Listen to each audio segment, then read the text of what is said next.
నమస్తే. ఇప్పుడు మీరు చూడబోతున్న వీడియో ఖచ్చితంగా మీకు ఉపయోగపడుతుంది, నచ్చుతుంది కూడా. మరి మీకు నచ్చిన విషయం నాకు తెలియాలి అంటే ఈ వీడియోని మీరు లైక్ చేయాలి, షేర్ చేయాలి, అలాగే మన ఛానల్‌ని సబ్స్క్రైబ్ చేయాలి. మీ సపోర్ట్‌ని నాకు అందిస్తారు కదా! ఓకే.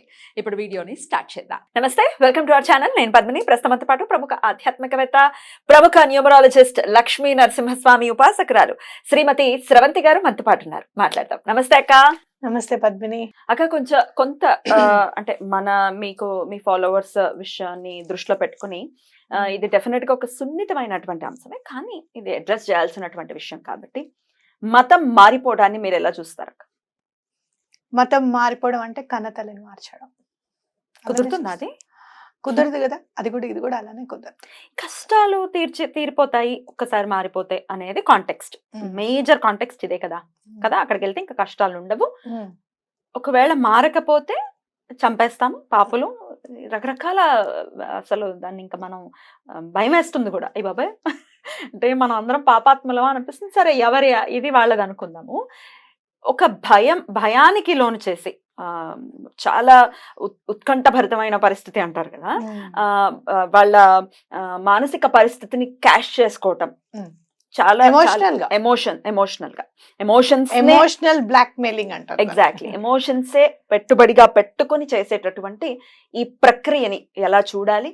ఒకవేళ దీన్ని వెళ్ళిపోయామండి, అప్పుడు ఏదో ఉద్వేగంతో వెళ్ళిపోయాము, కానీ ఇప్పుడు అటు ఉండలేకపోతున్నాం, ఇటు రాలేకపోతున్నాము, ఒక సంసిగ్ధమైనటువంటి కన్ఫ్యూజన్ ఉండేటటువంటి పరిస్థితుల్లో ఉన్నాము అనే వాళ్ళ కోసం మీరేం చెప్తారు? ముందు అసలు మారాలి అనుకునే వాళ్ళ గురించి ముందు చెప్తాం. ఎటువంటి పరిస్థితుల్లోనూ మతం అనేది మారకూడదు. ఎందుకు అనంటే, నువ్వు ఏ మతంలో అయితే పుట్టావో, భగవంతుడో లేకపోతే సుప్రీం పవరో నువ్వు పుట్టాలి అని అనుకున్నప్పుడు, యూనివర్స్ ఏమన్నా కానీ, నువ్వు అలా ఆ మతంలో పుట్టాలి అని రాసిపెట్టుంది కాబట్టి నువ్వు ఇక్కడ పుట్టావు. ఇంకా వేరే మతం జోలికి వెళ్ళకూడదు. ఎప్పుడు కూడా ఆ కన్నతల్లిని మార్చినట్టుగానే, కాబట్టి ఎటువంటి పరిస్థితుల్లోనూ మారద్దు అని చెప్పేది ఖచ్చితం. ఇది మాత్రం.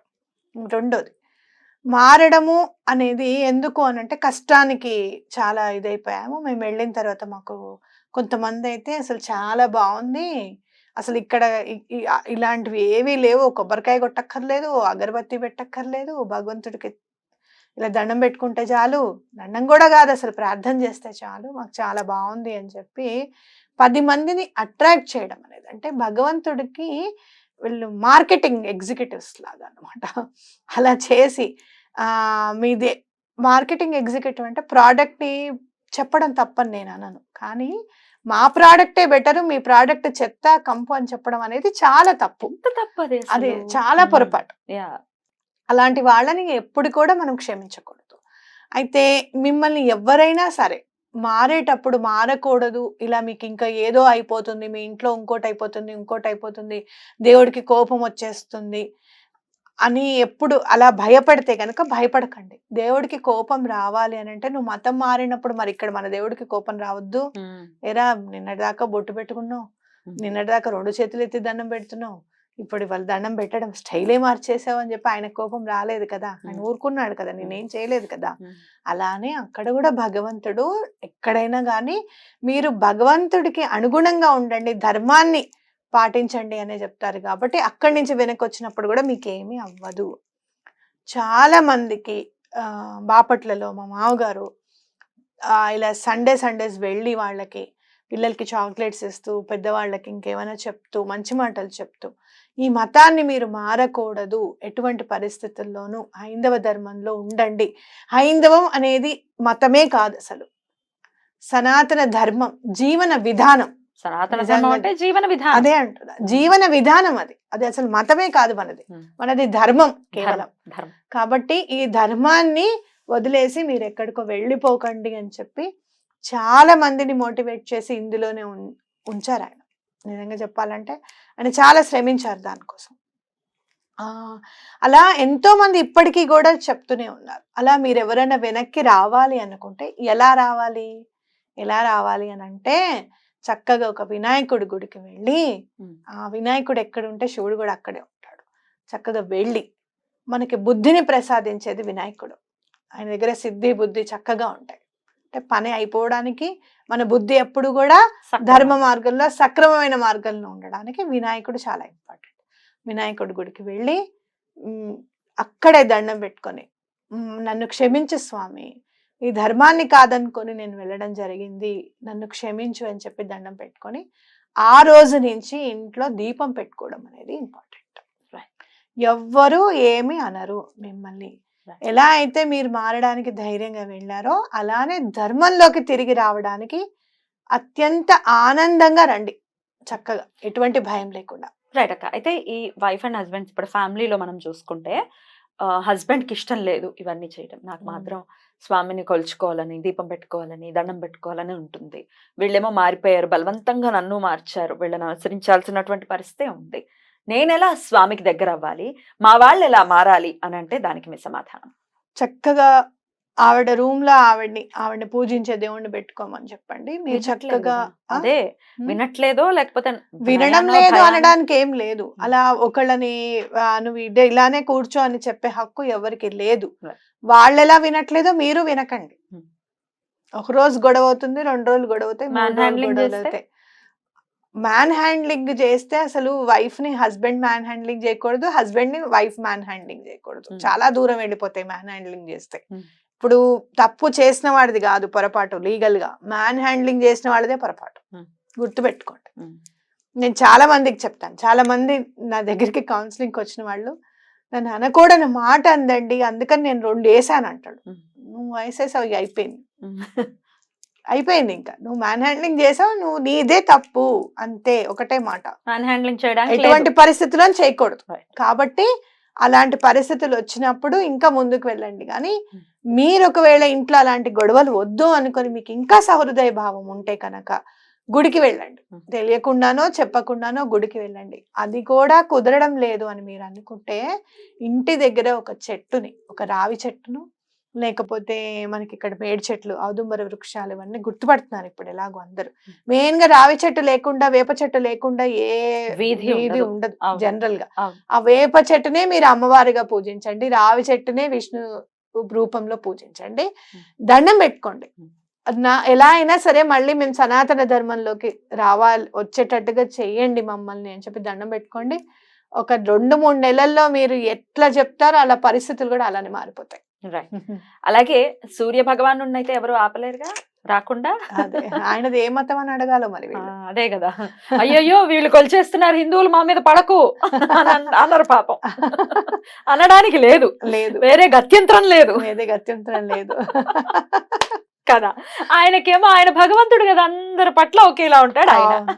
చాలా పొరపాటు. ఎందుకనంటే మారిపోతే మీకేంటి భయము అని అడుగుతారు కొంతమంది నన్ను. మా దాంట్లోకి వచ్చేస్తున్నారని మీరు భయపడుతున్నారంటే మేము భయపడడం లేదు, బాధపడుతున్నాం. ఎందుకంటే ధర్మం వేరు, మతం వేరు. ధర్మాన్ని వదిలేసి ఒక మతంలోకి వెళ్ళిపోతున్నారే, మేము దీనికే కాన్ఫిగర్ అయి ఉంటాం, ఇదే మాది బౌండరీ అని అనుకుంటున్నారు అనే బాధ ఒకటి. రెండోది ఏంటంటే అయ్యో ఇక్కడ ఉంటే ఇంకా ఉన్నతిని పొందుతాడు కదా అనే ఆలోచన ఒకటి. అక్కడ ఎంతవరకు ఔన్నత్యాన్ని, ఉన్నతిని పొందుతాడు అనేది నాకు తెలియదు. ఎందుకంటే ఎవరిదైనా విందాము అని అంటే ముందు అసలు వెంకటేశ్వర స్వామిని తిట్టడం దగ్గర నుంచి స్టార్ట్ చేస్తారు. మీరు ఇలా, మీరు అట్లా, అలా చేస్తారు, వీళ్ళకి ఇంతమంది దేవుళ్ళు, 33 కోట్ల మంది దేవుళ్ళు, వాళ్ళ పేర్లు చెప్పు, నువ్వు బైబిల్లో ఉన్న పేర్లన్నీ చెప్పంటే మనం వాళ్ళు చెప్పగలుగుతారా? వాళ్ళు చెప్పగలరేమో, కాదని నేను అనను. 33 కోట్ల మంది దేవతలు చెప్పు, అప్పుడు మేము నమ్ముతాము అని అంటే. 33 మంది దేవతలు, వాళ్ళ పరివారం 33 కోట్ల మంది, అది కూడా తెలియదు. ఒక అతను అద్భుతమైనటువంటి వ్యక్తి, సరస్వతీదేవి మ్యూజిక్ టీచర్ అని, చేతిలో పుస్తకం ఉంది, మరి దాన్ని ఏమన్నాలో తెలియదు. అసలు వీళ్ళకి అవగాహన లేదు, అవగాహన రాహిత్యంతో వచ్చేటటువంటి మాటలు. అవగాహన ఉండి అవగాహన లేకపోవడం కాదు, అవగాహన ఉండి దాని గురించి మొత్తం తెలుసుకుని ఎక్కడ మనని ఏం చేస్తే మనకి కోపం వస్తుందో, బాధ కలుగుతుందో, రివర్ట్ అవ్వాలి అని అనిపిస్తుందో అక్కడ ఆ పాయింట్ మాట్లాడడం నేర్చుకుని మాట్లాడేవాళ్ళు వీళ్ళందరూ కూడా. కానీ అందులో దొరికిపోయేది ఏంటంటే అసలు బుర్రలేదా అనే మాట. ఏ మతము కూడా పరాయి మతం వాళ్ళని తిట్టండి అనో, ఆ భగవంతుడు కాదు అని చెప్పదు. వీళ్ళ మతం ఔన్నత్యం తెలుసుకోలేకపోవడం కారణం ఏంటి అని అంటే ఎప్పుడు చూసినా వేరే వాళ్ళని తిట్టడమే. ఇంకా ఇంక నీకు ఇక భగవంతుడి గురించి నువ్వు ఎక్కడ దండం నేర్చుకుంటా. పెట్టుకుంటున్నావు, ఎక్కడ నేర్చుకుంటున్నావు? కృష్ణుడు అలా అసలు- చెప్పాడు, మన కృష్ణుడు ఏం చెప్పాడు, ఆ, ఆ. నువ్వు నేను చెప్పాల్సింది చెప్పేసా, నీకేం కావాలో అది చేసుకో. కానీ నేను ధైర్యంగా చెప్పగలుగుతాను, ఎస్ మాకు 33 కోట్ల మంది ఉన్నారు, నాకు కూడా పేర్లు తెలియవు, కానీ ఏ దైవం కూడా ఆ, అంత తెలియకపోయినా, నాకు అంత అవగాహన రాహిత్యంలో ఉన్నా ఎవరినో తిట్టాలని మాత్రం నాకు అనిపించదు. ఉం. అది నా ధర్మం నేర్పించింది ఫస్ట్. అది ఈ ధర్మం నేర్పించే సంస్కారం. సంస్కారం. కాబట్టి సంస్కారం ఉంటే చాలు, పేర్లు తెలిసినా తెలియకపోయినా పర్వాలేదు. పేర్లతో ఏం చేసేది ఉంది? ఇవాళ ఒకళ్ళు వచ్చారు, ఉండాల్సిన సంస్కారం. పక్కన కూర్చున్నారు, మేడం మీరు యూట్యూబ్ లో చేస్తారు కదా అంటే, అవునమ్మా అదేదన్నా మీ నెంబర్ ఇవ్వండి మేడం, మీతో మాట్లాడాలి, అపాయింట్మెంట్ తీసుకోవాలనుకుంటున్నా అంటే ఇచ్చా. అవును ఇంతకీ మీ పేరేంటి అని అడిగింది ఆవిడ. ఉం. నా పేరు శ్రవంతి అండి అని చెప్పి. అంటే అవును. ఏంటి, అక్కడ తెలుసు. పేరుతో కాదు ఇంపార్టెంట్, తెలుసు. మర్చిపోయారేమో, అవును. కానీ బలానా వాళ్ళు చెప్తారు, రెమెడీస్ చెప్తారు, బాగుంటాయి, మనం ఫాలో అవుదామనో Exactly. లేకపోతే మన పరిస్థితి బాగుపడుతుందనో ఆవిడ అనుకుని ఉంటారు. Exactly. అంతేగాని నా పేరు తెలియదు కాబట్టి అసలు అసలు నాతో నువ్వు మాట్లాడుకో అని చెప్తే నష్టపోయేది నేనే. అంతే అంతే కదా. కదా. రైట్. అయితే కాబట్టి ఇంకొక పాయింట్ ఏం చేస్తారంటే, కొంత కొంత కింద వాళ్ళ కింద వర్ణం వాళ్ళని గుళ్ళోకి రానివ్వరు, లేకపోతే అంటరానితనం, ఇదంతా ఇది వరకు రోజుల్లో ఉండిద్ది. ఒకవేళ మామూలుగా మనం సైంటిఫిక్ కూడా ఎప్పుడో మాట్లాడుకుంటాక ఒకసారి ఎక్కడో జరిగిన దాని గురించే మాట్లాడతారు. అసలు ఇప్పుడు గురించి నాయనార్లందరూ ఎవరమ్మాయి, ఉం. నాయనార్లందరూ అందరు ఎవరు? అట్లా ఎప్పుడు కూడా ఎప్పుడు ఒక్కటి ఎక్కడైనా కూడా మీరు చూడండి, ఎక్కడైనా చరిత్ర అంతా చూడండి, ఎక్కడైనా కూడా కాస్ట్ గురించి తీసుకొని డిగ్రేడ్ చేయడము, లేకపోతే జెండర్ ఇన్ఈక్వాలిటీ చూపించి, ఇప్పుడు వెంగమాంబ గారు ఉన్నారు, చాలా మంది ఆవిడ సనాతన సాంప్రదాయాన్ని పాటించలేదు, భర్త పోయిన తర్వాత పసుపు కుంకుమలకి దూరం అవ్వలేదు, లేదు అంటే కనుక ఆడదై ఉండి సన్యాసం ఏంటి, పాటలు పాడడం ఏంటి అని చెప్పంటే, వాళ్ళందరినీ కూడా భగవంతుడే ఎదిరించేలాగా చేశాడు, వాళ్ళందరికీ కూడా నిరూపించారు వేంగమాంబ గారు పరమ భక్తురాలు అని చెప్పి. భగవంతుడు ఇంక్లూడ్ అవుతాడు, ఇన్వాల్వ్ అవుతాడు, తప్పకుండా అక్కడ అన్యాయం జరగకుండా చూస్తాడు, ధర్మమే ఊరుకోదు. ఎగ్జాక్ట్లీ. నేను చెప్పదలుచుకున్న పాయింట్ ఏంటంటే అక్క, ఇప్పుడు రోజుల్లో ఇప్పుడు కూడా ఎప్పుడైనా కూడా ఇదే కరెక్ట్. ఇప్పుడు డాక్టర్ ఆపరేషన్ థియేటర్ ఉంది, ఎవరు వెళ్తారు లోపలికి? ఎవరు పడితే వాళ్ళు వెళ్ళిపోతారా? రాణిస్తారా డాక్టర్స్? దానికంటూ ఒక ఒక ఒక పద్ధతి ఉంది. గర్భగుడిలోకి వెళ్ళడానికి కూడా ఒక పద్ధతి ఉంటుంది. నువ్వు చదువుకుని దాని శక్తిని నువ్వు తీసుకునే పరిస్థితి నీకు ఉంటేనే రాణిస్తారు కదా. ఇప్పుడు మనం కూడా వెళ్ళిపోం కదా గర్భగుడిలోకి, వెళ్ళిపోయి డైరెక్ట్ గా. యంత్రశక్తి ఉంది అక్కడ, అది మనం తట్టుకోలేము. ఎట్లయితే ఆపరేషన్ థియేటర్ లోకి మనం వెళ్ళలేమో, మనల్ని ఎలా అయితే రానివ్వరు, అయితే నశింపబడుతోందో, ఎక్కడైతే ఆటంకం కలిగిస్తే అప్పటికప్పుడు ఆయన ప్రత్యక్షం అయిపోయి ఆ ధర్మాన్ని నిలబెడతాడు తప్పకుండా.